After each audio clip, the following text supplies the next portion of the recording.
मन की अनगिनत आवाजें, हजारों विचारों का शोर और फिर कहीं खो जाता है आपका असली स्वरूप। क्या आपने कभी सोचा है कि ये जो कांस्टेंट चैटर चलती रहती है आपके दिमाग में, यही तो आपकी सारी प्रॉब्लम्स की जड़ है? जब आप रात को बिस्तर पे लेटते हैं तो भी ये मन नहीं रुकता। पास्ट की मेमोरीज, फ्यूचर की वरीज और प्रेजेंट मोमेंट में आप कहीं नहीं होते। आज की फास्ट पेस्ड लाइफ में हम सब ने ये मान लिया है कि स्ट्रेस, एंजाइटी और रेस्टलेसनेस ये सब नॉर्मल है। लेकिन क्या यही हमारी नेचुरल स्टेट है? क्या हमारा मन हमेशा से इतना केओटिक था? असल में हमने अपने मन को अपना मास्टर बना दिया है, जबकि हमें उसका मास्टर होना चाहिए था। मेडिटेशन सिर्फ कोई रिलीजियस प्रैक्टिस नहीं है जो टेम्पल्स में की जाती है। ये एक साइंस है, एक आर्ट है अपने इनर पीस को डिस्कवर करने की। जब आप सीखते हैं कि कैसे अपने थॉट्स को ऑब्जर्व करना है बिना उनमें इन्वॉल्व हुए, तब आप पहली बार अपनी रियल पावर को महसूस करते हैं। वेलनेस का मतलब सिर्फ फिजिकल हेल्थ नहीं है। ट्रू वेलनेस तब आती है जब आपका माइंड, बॉडी और सोल सभी हार्मनी में होते हैं। जब आप सीख जाते हैं कि कैसे अपने माइंड को साइलेंस करना है, तब आप डिस्कवर करते हैं कि खुशी कहीं बाहर नहीं, आपके अंदर ही छुपी हुई थी। यह जर्नी आसान नहीं है, लेकिन इम्पॉसिबल भी नहीं। सिर्फ थोड़ी सी कमिटमेंट और राइट गाइडेंस की जरूरत है। नमस्ते दोस्तों, स्वागत है आपका audio books by Indwar YouTube channel में। आज की ऑडियो बुक है learning to silence the mind, ध्यान के माध्यम से कल्याण, बुक बाय ओशो। तो चलिए शुरू करते हैं आज के बुक पर आधारित एक काल्पनिक कहानी। भोपाल की सुबह अभी भी धुंधली थी जब मोहम्मद मुजफ्फर जमाल अपने छोटे से फ्लैट की छत पर खड़ा था। 28 साल का ये युवक हर रोज की तरह अपने लैपटॉप पर काम करने बैठने से पहले कुछ देर यहाँ खड़ा रहता था। लेकिन आज कुछ अलग था। आज उसके हाथों में एक पुरानी सी किताब थी जिसका नाम था learning to silence the mind, wellness through meditation by Osho. ये किताब उसे कल ही पास के पुराने बुक स्टोर से मिली थी, जहां वो अक्सर अपने परेशान मन को शांत करने के लिए सॉल्यूशंस ढूंढने जाता रहता था। पिछले 3 महीनों से मुजफ्फर का जीवन एक अजीब सी परेशानी में फंसा हुआ था। एक सॉफ्टवेयर इंजीनियर के रूप में वो फाइनेंशियली तो स्टेबल था, लेकिन मानसिक रूप से वो बिल्कुल टूटा हुआ महसूस कर रहा था। रातों को नींद नहीं आती थी, दिन में कंसंट्रेशन नहीं रहती थी और हर समय एक अजीब सी एंग्जाइटी उसे घेरे रहती थी। घर वालों से बात करना भी मुश्किल हो गया था, क्योंकि वे समझ ही नहीं पाते थे कि उसकी प्रॉब्लम क्या है। अरे भाई, जॉब अच्छी है, सैलरी भी ठीक है, फिर टेंशन क्यों लेता है? उसके अब्बू हमेशा यही कहते थे। लेकिन मुजफ्फर जानता था कि ये सिर्फ जॉब या मनी की बात नहीं थी। ये कुछ और था, कुछ डीपर था, जो उसे अंदर से खा रहा था। आज सुबह जब उसने ये ओशो की किताब खोली तो पहला ही पैराग्राफ पढ़कर वो रुक गया। The mind is not you, you are the witness of the mind, this is the first step towards meditation. ये वर्ड्स जैसे सीधे उसके दिल में चुभ गए। पहली बार लगा कि कोई उसकी एग्जैक्ट प्रॉब्लम को समझ रहा है। दफ्तर जाने का टाइम हो गया था, लेकिन आज मुजफ्फर ने डिसाइड किया कि वो एक दिन की छुट्टी लेगा। उसने अपने मैनेजर को मैसेज किया और फिर किताब लेकर नीचे गया। अपनी पुरानी स्प्लेंडर बाइक निकालकर वो शहर से बाहर निकल गया। मध्य प्रदेश के इस हिस्से में अभी भी बहुत सारे क्वाइट प्लेसेस थे जहां एक इंसान अकेले में बैठकर सोच सकता था। करीब 1 घंटे की राइड के बाद वो एक छोटे से हिल पर पहुंचा। वहां एक पुराना सा टेम्पल था, लेकिन ज्यादा भीड़ नहीं थी। वो टेम्पल के पीछे एक बड़े से पेड़ के नीचे बैठ गया और फिर से किताब खोली। ओशो ने लिखा था, meditation is not concentration, concentration is effort, meditation is effortlessness. ये बात उसे अजीब लगी। अब तक तो वो सोचता था कि मेडिटेशन का मतलब है फोकस करना, कॉन्सेंट्रेट करना। वो आगे पढ़ता गया। किताब में लिखा था कि मेडिटेशन एक्चुअली एक स्टेट है जहां आप अपने थॉट्स को ऑब्जर्व करते हैं, लेकिन उनमें इन्वॉल्व नहीं होते। जैसे आप किसी मूवी को देखते हैं, लेकिन आप वह कैरेक्टर नहीं होते। यह कॉन्सेप्ट उसके लिए बिल्कुल न्यू था। अब तक वो हमेशा अपने नेगेटिव थॉट्स से लड़ने की कोशिश करता था, उन्हें रोकने की कोशिश करता था। लेकिन ओशो कह रहा था कि फाइटिंग नहीं, वॉचिंग करनी चाहिए। दोपहर का समय हो गया था। मुजफ्फर ने डिसाइड किया कि वो यहीं बैठकर कुछ एक्सपेरिमेंट करेगा। उसने आंखें बंद की और सिर्फ ऑब्जर्व करने की कोशिश की कि उसके मन में क्या चल रहा है। पहले तो बहुत सारे थॉट्स आए, ऑफिस का काम, घर की प्रॉब्लम्स, फ्यूचर की चिंताएं, सब कुछ। लेकिन इस बार उसने उनसे लड़ने की कोशिश नहीं की, सिर्फ देखता रहा, जैसे वो कोई थर्ड पर्सन हो। अजीब बात यह थी कि जब वो सिर्फ ऑब्जर्व करने लगा तो स्लोली थॉट्स कम आने लगे। कुछ मोमेंट्स ऐसे आए जब बिल्कुल साइलेंस था। ये फीलिंग बहुत अजीब थी, लेकिन साथ ही बहुत पीसफुल भी। शाम तक वो वहीं बैठा रहा, किताब पढ़ता रहा और बीच बीच में मेडिटेशन की प्रैक्टिस करता रहा। जब वो घर लौटा तो उसे लगा जैसे कुछ बदल गया है। वो चेंज छोटा सा था, लेकिन नोटिसेबल था। उस रात उसे पहली बार 3 महीने में अच्छी नींद आई। अगले दिन ऑफिस में भी वो कुछ डिफरेंट फील कर रहा था। जब भी कोई स्ट्रेसफुल सिचुएशन आती तो वो उस ओशो के टेक्निक को अप्लाई करने की कोशिश करता। बजाय पैनिक करने के वो सिर्फ ऑब्जर्व करता कि उसके माइंड में क्या रिएक्शन हो रहा है। ये अप्रोच धीरे धीरे काम करने लगी। 1 हफ्ते बाद मुजफ्फर ने डिसाइड किया कि वो किसी प्रॉपर मेडिटेशन सेंटर जाकर सीखेगा। भोपाल में कुछ जगह सर्च की तो उसे पता चला कि शहर के आउटस्कर्ट्स में एक ओशो मेडिटेशन सेंटर है। वहां जाकर उसने पूछा कि क्या वो यहां आकर सीख सकता है। सेंटर के कोऑर्डिनेटर ने उसे बताया कि यहाँ हर शाम डायनामिक मेडिटेशन और साइलेंट सिटिंग की सेशंस होती हैं। आपको लगता है कि मेडिटेशन सिर्फ शांत बैठना है, उन्होंने समझाया, लेकिन ओशो का अप्रोच अलग है। पहले हमें अपनी सारी सप्रेस्ड एनर्जी को रिलीज करना होता है, तब जाकर रियल साइलेंस मिलती है। यह बात मुजफ्फर को इंटरेस्टिंग लगी। उसने उसी दिन से रेगुलर जाना शुरू किया। डायनामिक मेडिटेशन एक अजीब एक्सपीरियंस था। पहले स्टेज में तो कियोटिक ब्रीदिंग करनी होती थी, फिर कैथारसिस यानी अपनी सारी फीलिंग्स को निकालना होता था। शुरू में तो उसे बहुत ऑकवर्ड लगा, लेकिन स्लोली उसे समझ आने लगा कि ये क्यों जरूरी है। हफ्तों बाद जब वो रेगुलर प्रैक्टिस कर रहा था तो उसने नोटिस किया कि उसकी पूरी पर्सनालिटी में सटल चेंजेस आ रहे हैं। ऑफिस में कॉलीग्स भी कमेंट करने लगे कि वो काफी काम और कंपोज लगने लगा है। घर में भी माहौल बेहतर हो गया, क्योंकि अब वो छोटी बातों पर इरिटेट नहीं होता था। 1 महीने बाद की बात है। मुजफ्फर का एक क्लोज फ्रेंड राहुल दिल्ली से मिलने आया। राहुल उसे बचपन से जानता था, इसलिए चेंज इमीडिएटली नोटिस कर गया। यार तू कुछ अलग लग रहा है, राहुल ने कहा, पीसफुल, जैसे कि कोई बर्डन उतर गया हो। मुजफ्फर ने उसे अपनी पूरी जर्नी के बारे में बताया, ओशो की किताब के बारे में, मेडिटेशन सेंटर के बारे में, और ये भी कि कैसे उसकी लाइफ स्लोली ट्रांसफॉर्म हो रही है। लेकिन यार ये तो हिंदू फिलॉसफी है ना, राहुल ने पूछा, तेरे घर वालों को कोई प्रॉब्लम तो नहीं? ये एक वैलिड पॉइंट था। मुजफ्फर का फैमिली कंजर्वेटिव मुस्लिम था और मेडिटेशन को लेकर उनकी कुछ हेजिटेशन हो सकती थी, लेकिन जब उसने अपने अब्बू से बात की तो सरप्राइजिंगली उन्होंने सपोर्ट किया। बेटा, अगर ये तुझे पीस मिल रही है और तू बेटर इंसान बन रहा है तो ये अच्छी बात है, उसके अब्बू ने कहा। इस्लाम में भी तो मुरकाबा की ट्रेडिशन है, जो कुछ यही है। जरूरी यह है कि तू अच्छे रास्ते पर चल रहा है। इस सपोर्ट से मुजफ्फर को और भी कॉन्फिडेंस आ गया। अब वो और भी सीरियसली प्रैक्टिस करने लगा। ओशो की और भी किताबें पढ़ी, डिफरेंट मेडिटेशन टेक्निक्स ट्राई की। 2 महीने बाद एक इंटरेस्टिंग इंसिडेंट हुआ। ऑफिस में एक मेजर प्रोजेक्ट में कुछ टेक्निकल प्रॉब्लम आ गई थी और सभी पैनिक कर रहे थे। मैनेजर सभी को ब्लेम कर रहा था और माहौल बहुत टेंस था। पहले तो मुजफ्फर भी ऐसी सिचुएशंस में कंप्लीटली स्ट्रेस आउट हो जाता था, लेकिन इस बार वो काम रहा। उसने क्वाइटली अपनी डेस्क पर बैठकर प्रॉब्लम को एनालाइज किया। बजाय रिएक्ट करने के, वो सिंपली ऑब्जर्व कर रहा था कि सबके रिएक्शंस क्या हैं और फिर सिस्टमैटिकली सोल्यूशन निकालने पर फोकस किया। 2 घंटे में उसने वो बग फिक्स कर दिया जिसके लिए पूरी टीम स्ट्रगल कर रही थी। उस दिन मैनेजर ने उसे पर्सनली अप्रिशिएट किया। मुजफ्फर, तुमने बहुत अच्छा काम किया। प्रेशर सिचुएशन में भी तुम काम रहे और एफिशिएंटली सॉल्व किया। ये मोमेंट मुजफ्फर के लिए बहुत सिग्निफिकेंट था। उसे रियलाइज हुआ कि मेडिटेशन सिर्फ पर्सनल पीस के लिए नहीं है, बल्कि ये प्रैक्टिकल लाइफ में भी बहुत यूजफुल है। जब आप इंटरनली काम होते हैं तो बाहरी सिचुएशंस को भी बेहतर हैंडल कर सकते हैं।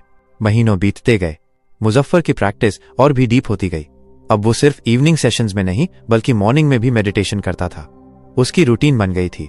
सुबह 5 बजे उठना, 30 मिनट साइलेंट सिटिंग, फिर रेडी होकर ऑफिस जाना। इवनिंग में मेडिटेशन सेंटर जाना या घर पर ही प्रैक्टिस करना। ओशो की टीचिंग्स उसकी लाइफ का इंटीग्रल पार्ट बन गई थी। Be here now, live in the moment, don't जज, जस्ट ऑब्जर्व जैसी कॉन्सेप्ट्स वो डेली लाइफ में अप्लाई करने लगा था। 1 साल बाद की बात है। मुजफ्फर का बिहेवियर चेंज इतना नोटिसेबल था कि मेडिटेशन सेंटर के कोऑर्डिनेटर ने उसे सजेस्ट किया कि वो भी नए लोगों को गाइड कर सकता है। आपका ट्रांसफॉर्मेशन बहुत इंस्पायरिंग है, उन्होंने कहा, और आप टेक्निकली एजुकेटेड भी हैं, तो आप यंग प्रोफेशनल्स को बेहतर कनेक्ट कर सकते हैं। शुरू में तो मुजफ्फर ने हेजिटेट किया। मैं तो अभी भी सीख रहा हूं, उसने कहा। यही तो सबसे अच्छी क्वालिफिकेशन है, कोऑर्डिनेटर ने जवाब दिया। जब आप खुद जर्नी में होते हैं तब आप दूसरों की स्ट्रगल्स को बेहतर समझ सकते हैं। मुजफ्फर ने डिसाइड किया कि वो ये ट्राई करेगा। धीरे धीरे वो वीकेंड सेशंस लेने लगा, जहां वो अपना एक्सपीरियंस शेयर करता और नए लोगों को बेसिक मेडिटेशन टेक्निक सिखाता। उसकी सेशंस में मोस्टली यंग प्रोफेशनल्स आते थे जो उसकी तरह ही स्ट्रेस, एंजाइटी और मेंटल कंफ्यूजन से परेशान थे।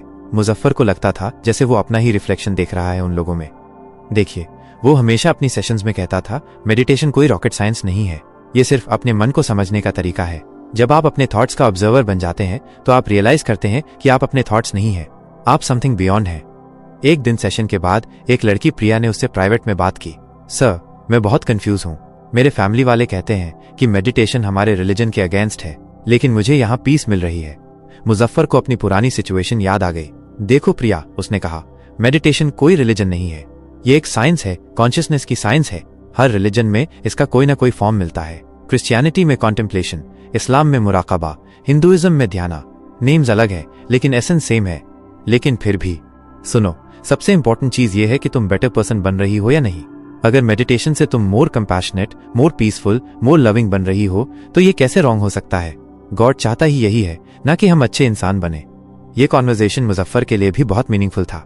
उसे रियलाइज हुआ कि उसकी अपनी जर्नी में भी यही क्वेश्चन था और अब वो दूसरों की हेल्प कर सकता है। समय बीतता गया। मुजफ्फर अब मेडिटेशन कम्युनिटी में एक नोन फेस बन गया था, लेकिन उसे लगता था कि अभी भी कुछ मिसिंग है। वो चाहता था कि ज्यादा से ज्यादा लोगों तक ये नॉलेज पहुंचे, खासकर उन लोगों तक जो ट्रेडिशनल मेडिटेशन सेंटर्स में कंफर्टेबल नहीं फील करते। उसे एक आइडिया आया, क्यों ना टेक्नोलॉजी का यूज करके मेडिटेशन को और एक्सेसिबल बनाया जाए। वो एक सॉफ्टवेयर इंजीनियर था, तो वो एक मोबाइल ऐप बना सकता था जो स्पेसिफिकली इंडियन कॉन्टेक्स्ट के लिए डिजाइन हो। अगले कुछ महीनों में उसने एक ऐप डेवलप किया जिसका नाम था शांति। इस ऐप में बेसिक मेडिटेशन टेक्निक्स थी, गाइडेड सेशंस थी हिंदी और इंग्लिश दोनों में, और सबसे इंटरेस्टिंग फीचर ये था कि ये डिफरेंट रिलीजियस बैकग्राउंड्स के लिए कस्टमाइज था। मुस्लिम यूजर्स के लिए मुराकाबा की टेक्निक्स थी, हिंदू यूजर्स के लिए ट्रेडिशनल ध्यान, क्रिश्चियन यूजर्स के लिए कॉन्टेम्पलेटिव प्रेयर की मेथड्स थी, लेकिन कोर फिलॉसफी सेम थी जो ओशो की टीचिंग से इंस्पायर्ड थी। ऐप लॉन्च होने के बाद रिस्पॉन्स ओवरवेलमिंग था। हजारों डाउनलोड्स हुए और यूजर्स का फीडबैक बहुत पॉजिटिव था। लोग अप्रिशिएट कर रहे थे कि फाइनली कोई ऐसा प्लेटफॉर्म मिला है जो इंडियन माइंडसेट को समझता है। एक दिन मुजफ्फर को एक ईमेल आया जिसने उसकी आंखों में आंसू ला दिए। ये ईमेल एक 22 साल के लड़के का था जो डिप्रेशन में था और सुसाइड के बारे में सोच रहा था। उसने लिखा था कि शांति ऐप से उसे जो टेक्निक्स मिली उन्होंने उसकी लाइफ सेव कर दी। आपको पता नहीं कि आपने मेरी जिंदगी कैसे बदल दी है, ईमेल में लिखा है। मैं पहले सोचता था कि मेडिटेशन सिर्फ साधु संतों के लिए है, लेकिन आपके ऐप से मुझे रियलाइज हुआ कि ये तो लाइफ स्किल है जो हर इंसान को आनी चाहिए। यह मोमेंट मुजफ्फर के लिए बहुत इमोशनल था। उसे लगा जैसे उसकी पूरी जर्नी का यही मकसद था। जो पीस उसे मिली थी वो अब दूसरों तक भी पहुंच रही थी। 2 साल बाद आज जब मुजफ्फर उसी छत पर खड़ा है जहां से उसकी जर्नी शुरू हुई थी, तो वो एक बिल्कुल अलग इंसान है। वही ओशो की किताब उसके हाथ में है, लेकिन अब वो सिर्फ रीडर नहीं है बल्कि प्रैक्टिशनर भी है और टीचर भी। उसका शांति ऐप अब लाखों लोग यूज कर रहे हैं। मेडिटेशन सेंटर में उसकी रेगुलर सेशंस चलती हैं, लेकिन सबसे इंपॉर्टेंट बात यह है कि वो पूरी तरह से पीस में है अपने साथ। मन को शांत करना सीखना सिर्फ एक किताब का टाइटल नहीं था, ये उसकी लाइफ का मिशन बन गया था। और जो सबसे ब्यूटीफुल बात थी वो ये कि ये मिशन उसे और भी फुलफिलमेंट दे रहा था। आज भी वो हर सुबह उसी रूटीन को फॉलो करता है। 5 बजे उठना, मेडिटेशन करना, फिर दिन की शुरुआत। लेकिन अब ये रूटीन बोझ नहीं है बल्कि एक सेलिब्रेशन है, लाइफ के साथ, कॉन्शियसनेस के साथ और उस अननोन मिस्ट्री के साथ जो हम सबके अंदर है। ऑफिस में भी अब उसका अप्रोच बिल्कुल डिफरेंट है। चैलेंजेस आती हैं, प्रॉब्लम्स आती हैं, लेकिन अब वो जानता है कि ये सब टेम्पररी है। रियल में जो है वो है कॉन्शियसनेस, वो अवेयरनेस जो इन सबको ऑब्जर्व करती है। उसके दोस्त अक्सर पूछते हैं, यार तू कैसे हमेशा आईटी ना काम रहता है। मुजफ्फर मुस्कुराता है और कहता है, बस ये सीख गया हूं कि मैं अपने थॉट्स नहीं हूं, मैं वो हूं जो थॉट्स को देखता है। ये सिंपल सा सेंटेंस है, लेकिन इसमें पूरी ट्रांसफॉर्मेशन की स्टोरी छुपी है। एक परेशान, एंग्शियस यंग मैन से एक पीसफुल सेंटर्ड इंडिविजुअल तक का जर्नी। आज जब वो अपने स्टूडेंट्स को पढ़ाता है तो हमेशा ये कहता है, मेडिटेशन कोई अचीवमेंट नहीं है जो आप करते हैं, ये आपका नेचुरल स्टेट है जो आप डिस्कवर करते हैं। बस थोड़ा धीरज रखिए और ट्रस्ट रखिए प्रोसेस पर। और यही मैसेज है ओशो की उस किताब का भी, जिसने उसकी लाइफ चेंज कर दी थी। मन को शांत करना कोई कॉम्प्लेक्स टेक्निक नहीं है, यह सिर्फ अपने रियल नेचर को पहचानना है। मुजफ्फर की स्टोरी अभी भी कंटिन्यू है। हर दिन कुछ नया सीखने को मिलता है, कुछ नई डेप्थ एक्सपीरियंस करने को मिलती है। लेकिन अब डर नहीं है, एंजाइटी नहीं है, बस एक पीसफुल क्यूरियोसिटी है कि आगे क्या मिलेगा इस ब्यूटीफुल जर्नी में। जब लोग उससे पूछते हैं कि मेडिटेशन से क्या मिलता है, तो वो कहता है, सबसे पहले तो ये मिलता है कि आप रियलाइज करते हैं कि आप ऑलरेडी कंप्लीट हैं। बाहर से कुछ भी ऐड करने की जरूरत नहीं है, बस अपने रियल सेल्फ को अनकवर करना है। यह है मोहम्मद मुजफ्फर जमाल की स्टोरी, एक ऑर्डिनरी सॉफ्टवेयर इंजीनियर से एक मेडिटेशन टीचर तक का जर्नी। लेकिन ये सिर्फ उसकी स्टोरी नहीं है, ये हर उस इंसान की स्टोरी है जो अपने अंदर के केओस से परेशान है और पीस की तलाश में है। मध्य प्रदेश की इस धरती पर जहां कभी ग्रेट सेंट्स और फिलोसोफर्स ने अपनी विजडम दी थी, आज भी ट्रांसफॉर्मेशन की ये जर्नी कंटिन्यू है। और हर वो इंसान जो सच में चाहता है वो अपने मन की शांति पा सकता है। बस जरूरत है थोड़े से धैर्य की, थोड़े से ट्रस्ट की और एक जेन्युइन डिजायर की अपने रियल सेल्फ को जानने की। बाकी तो एग्जिस्टेंस खुद ही गाइड करती है। मुजफ्फर आज भी उसी ओशो की किताब को रखता है अपने पास। अब वो उसे बार बार पढ़ने की जरूरत नहीं है, क्योंकि वो टीचिंग्स अब उसकी लाइफ का हिस्सा बन गई हैं। लेकिन वो किताब उसे रिमाइंड करती है कि कैसे एक सिंपल बुक किसी की पूरी लाइफ को ट्रांसफॉर्म कर सकती है। और यही है मेडिटेशन की रियल पावर। ये आपको कुछ सुपर नेचुरल नहीं देता, ये सिर्फ आपको वो दिखाता है जो आप ऑलरेडी हैं, पीसफुल, कंप्लीट और इन्फिनिटली ब्यूटीफुल। बुक की कुछ इंपॉर्टेंट बातें। आज के इस डिजिटल युग में जहां हर मोमेंट में नोटिफिकेशंस की बारिश होती रहती है, जहां सोशल मीडिया का प्रेशर लगातार हमारे माइंड पर बर्डन डालता रहता है, वहां मन की शांति पाना किसी मिरेकल से कम नहीं लगता। लेकिन ओशो हमें बताते हैं कि ये मिरेकल प्रत्येक व्यक्ति के भीतर छुपा हुआ है, बस जरूरत है उसे पहचानने की, उसे जगाने की। इस जर्नी में हमने देखा कि कैसे हमारा माइंड एक मंकी की तरह है जो एक ब्रांच से दूसरी ब्रांच पर कूदता रहता है। थॉट्स का ये एंडलेस फ्लो कभी रुकता ही नहीं। मॉर्निंग से लेकर नाइट तक, यहाँ तक कि ड्रीम्स में भी ये चलता रहता है। ओशो कहते हैं कि यही है हमारी फंडामेंटल प्रॉब्लम। हम अपने थॉट्स के स्लेव बन गए हैं, जबकि हमें उनके मास्टर होना चाहिए। मेडिटेशन का रियल मैजिक यही है कि ये हमें अपने थॉट्स के साथ एक हेल्दी रिलेशनशिप बनाना सिखाता है। ये हमें बताता है कि थॉट्स को फाइट करने की जरूरत नहीं है, न ही उन्हें सप्रेस करना है, बस विटनेस बनना है, साक्षी बनना है। जब हम अपने थॉट्स को एक डिस्टेंट ऑब्जर्वर की तरह देखना शुरू करते हैं तो एक अमेजिंग थिंग होती है, वे अपने आप स्लो होने लगते हैं, कम होने लगते हैं। ये प्रोसेस बिल्कुल वैसी है जैसे कोई मडी वाटर को सेटल होने के लिए छोड़ दे। इनिशियली पानी गंदा और अनक्लियर लगता है, लेकिन जब हम उसे डिस्टर्ब करना बंद कर देते हैं तो धीरे धीरे सारी गंदगी नीचे बैठ जाती है और पानी क्रिस्टल क्लियर हो जाता है। हमारा माइंड भी एग्जैक्टली यही प्रोसेस फॉलो करता है। मॉडर्न साइंस भी अब इस बात को एक्सेप्ट करने लगा है कि मेडिटेशन के इनक्रेडिबल बेनिफिट्स हैं। रिसर्च स्टडीज दिखाती हैं कि रेगुलर मेडिटेशन प्रैक्टिस से ब्रेन में पॉजिटिव चेंजेस होते हैं, स्ट्रेस हार्मोन्स कम होते हैं, इम्यूनिटी बढ़ती है, ब्लड प्रेशर कंट्रोल होता है और ओवरऑल हेल्थ इंप्रूव होती है। लेकिन ओशो हमें बताते हैं कि ये सब तो केवल साइड इफेक्ट्स हैं, रियल बेनिफिट तो कुछ और ही है। रियल बेनिफिट है कॉन्शियसनेस का एक्सपेंशन, अवेयरनेस का बढ़ना। जब हम डीपली मेडिटेटिव स्टेट में होते हैं तो हमें रियलाइज होता है कि हम सिर्फ बॉडी नहीं है, सिर्फ माइंड नहीं है, हम कुछ और हैं, कुछ वास्ट, कुछ इन्फिनिट। ये रियलाइजेशन ही है जो हमारी पूरी लाइफ को ट्रांसफॉर्म कर देती है। ओशो के मेडिटेशन टेक्निक्स की ब्यूटी यही है कि वे हर टाइप के पर्सन के लिए सूटेबल हैं। कोई विपासना करे, कोई डायनामिक मेडिटेशन, कोई कुंडलिनी, कोई नादा ब्रह्मा। हर टेक्निक का अपना यूनिक फ्लेवर है, अपना स्पेशल अप्रोच है।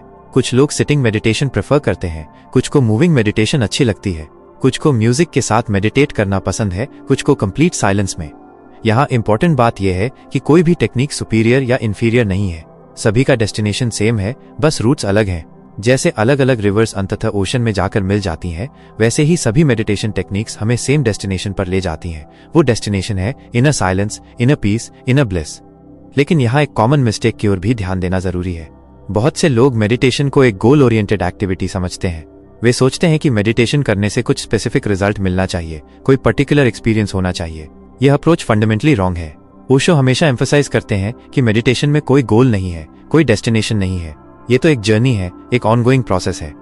जब हम मेडिटेशन को एंजॉय करना शुरू करते हैं, जब हम इसे प्लेफुल बनाते हैं, तब इसका रियल मैजिक शुरू होता है। चिल्ड्रन की तरह जो प्ले करते समय कंप्लीटली अब्सॉर्ब्ड हो जाते हैं, कंप्लीटली प्रेजेंट हो जाते हैं, हमें भी मेडिटेशन में वैसा ही टोटल इन्वॉल्वमेंट लाना चाहिए। एक और ब्यूटीफुल एस्पेक्ट है मेडिटेशन का, वो है कंपैशन का डेवलप होना। जैसे जैसे हमारी इनर पीस बढ़ती है, वैसे वैसे हमारा हार्ट भी एक्सपैंड होने लगता है। हम दूसरों के पेन को समझने लगते हैं, उनके स्ट्रगल्स को फील करने लगते हैं।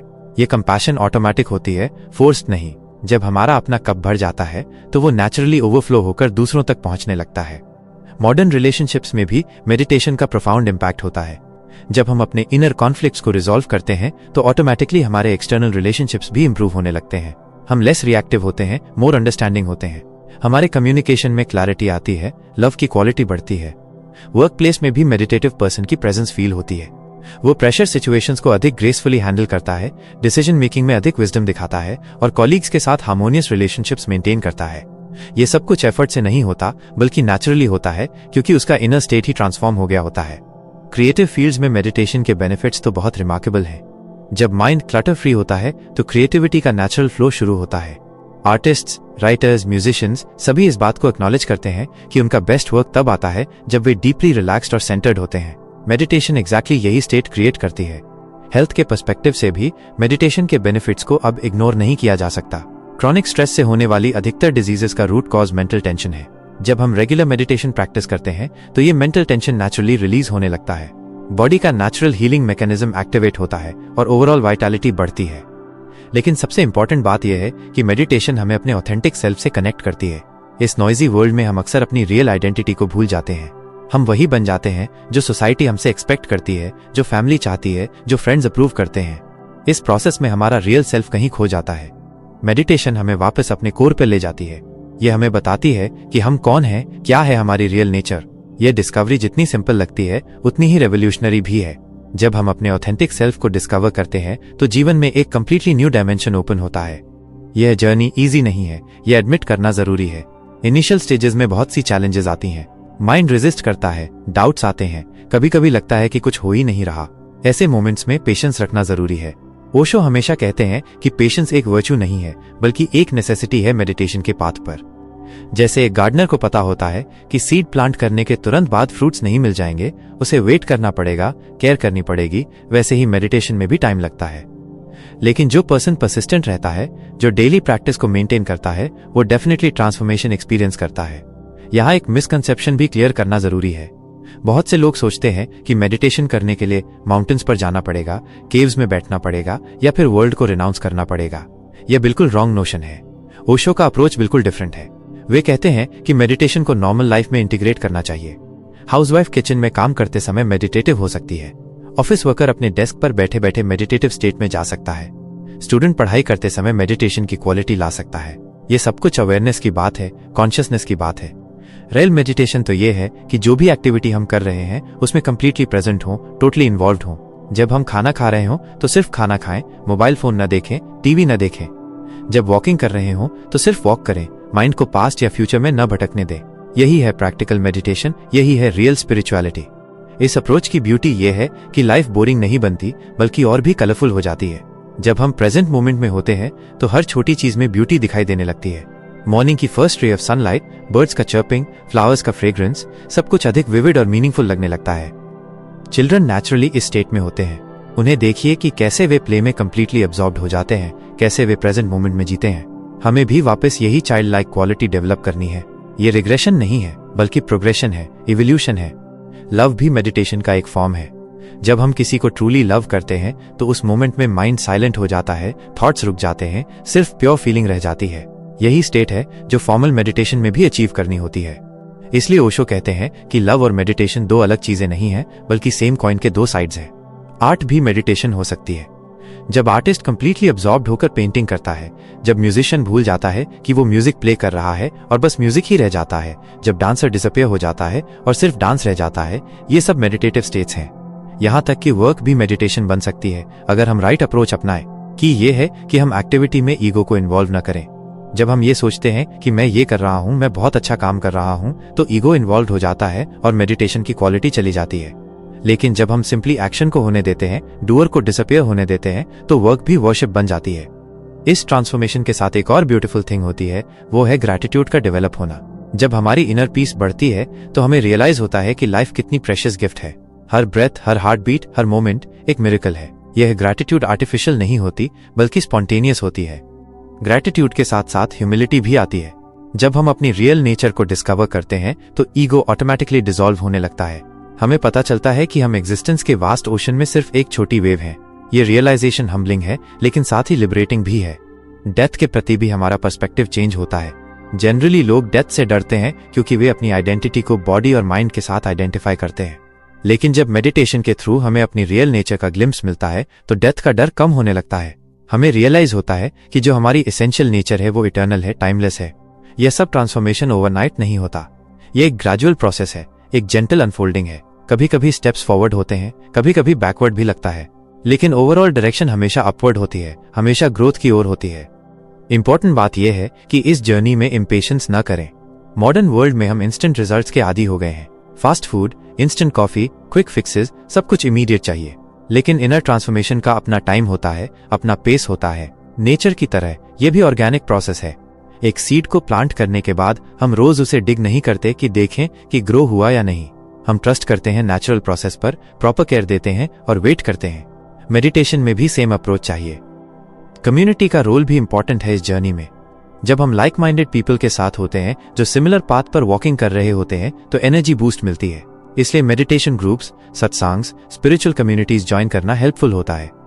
लेकिन साथ ही यह भी ध्यान रखना जरूरी है कि अल्टीमेटली ये जर्नी इंडिविजुअल है। कोई दूसरा पर्सन हमारे लिए ये ट्रांसफॉर्मेशन नहीं कर सकता। टीचर गाइड कर सकते हैं, फ्रेंड सपोर्ट कर सकते हैं, बुक्स इंस्पायर कर सकती है, लेकिन एक्चुअल वर्क तो हमें ही करना है। ओशो इस बात को बहुत ब्यूटीफुली एक्सप्रेस करते हैं। वे कहते हैं कि टीचर सिर्फ फिंगर की तरह है जो मून की ओर पॉइंट करती है। लेकिन कई बार स्टूडेंट्स फिंगर को ही देखते रहते हैं और मून को मिस कर देते हैं। रियल विजडम यह है कि फिंगर के इंडिकेशन को समझें और खुद मून को देखें। इस कॉन्टेक्स्ट में यह भी समझना जरूरी है कि स्पिरिचुअल ईगो भी डेवलप हो सकती है। कभी कभी लोग अपनी मेडिटेशन प्रैक्टिस को लेकर प्राउड होने लगते हैं, दूसरों से सुपीरियर फील करने लगते हैं। यह एग्जैक्टली ऑपोजिट डायरेक्शन में जाना है। ट्रू स्पिरिचुअलिटी में ह्यूमिलिटी होती है, सिंप्लिसिटी होती है। एक रियल मेडिटेटर वो है जो ऑर्डिनरी दिखता है, लेकिन उसकी प्रेजेंस में कुछ एक्स्ट्रॉर्डिनरी होता है।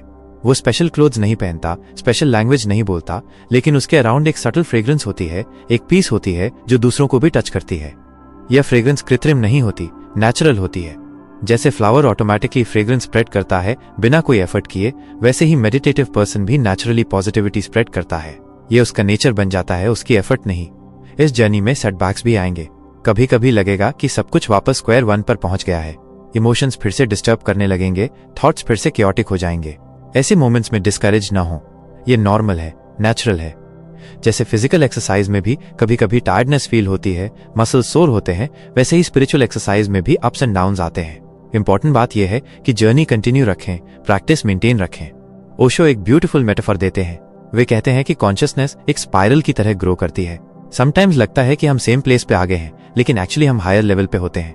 ये मूवमेंट सर्कुलर नहीं है, स्पाइरल है, हमेशा अपवर्ड है।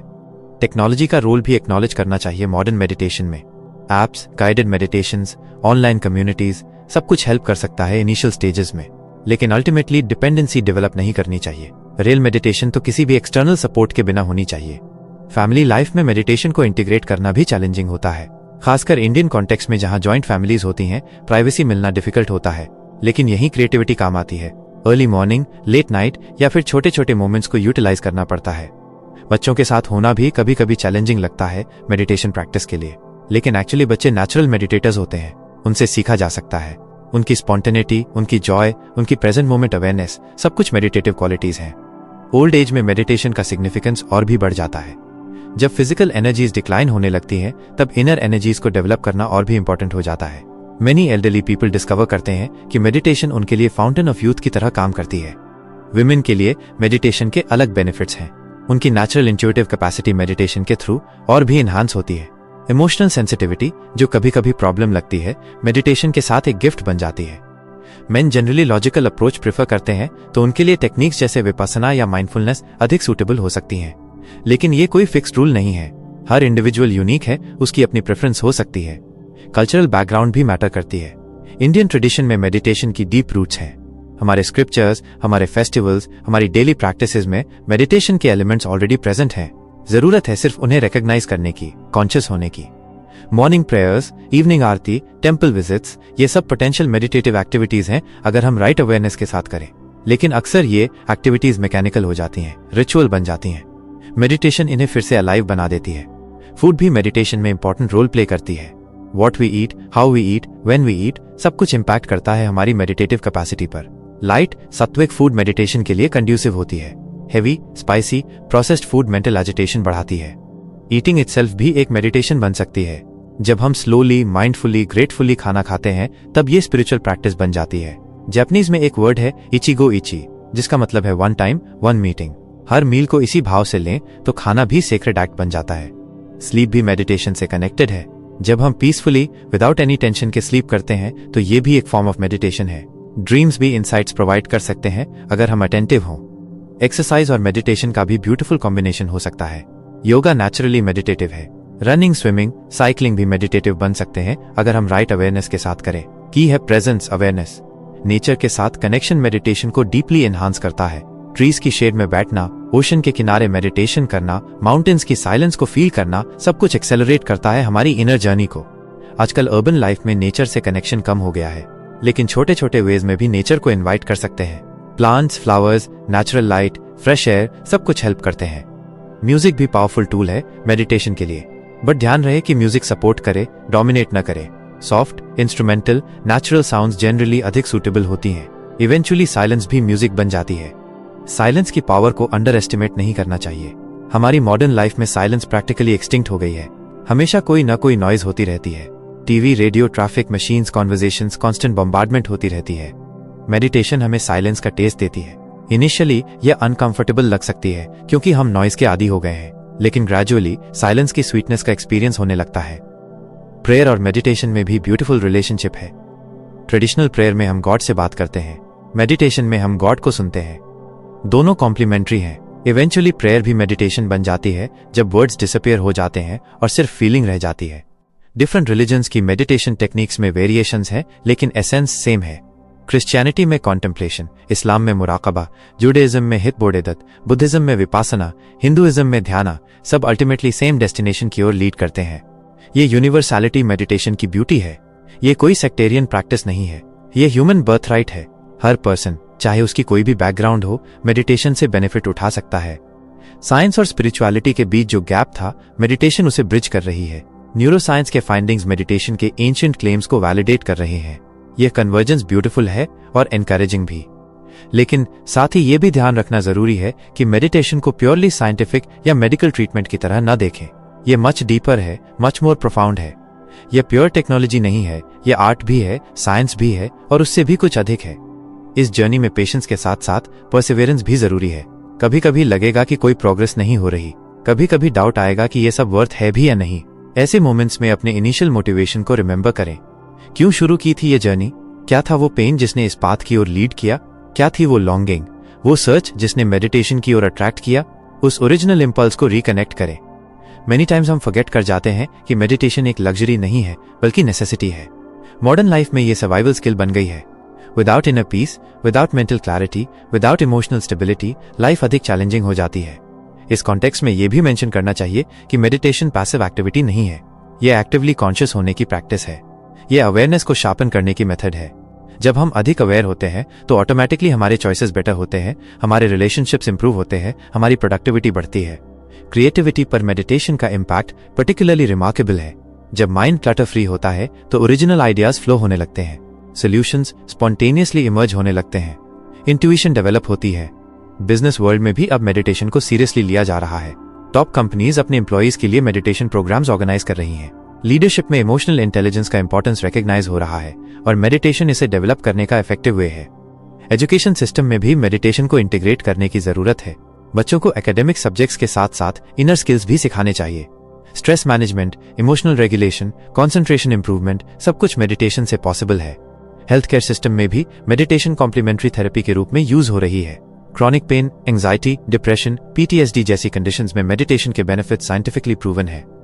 अगर आपको ये ऑडियो बुक पसंद आई हो तो एक लाइक जरूर दीजिए और कमेंट करके बताइए कि अगली कहानी कौन सी सुननी है। आपका कमेंट पिन किया जा सकता है, तो दिल से कुछ लिखिए और हाँ, सब्सक्राइब करना मत भूलिए। साथ में उस बेल आइकन को दबाना जरूरी है ताकि अगली ऑडियो बुक की घंटी सबसे पहले आपके पास बजे। मिलते हैं अगली ऑडियो बुक में। सुनते रहिए, सीखते रहिए।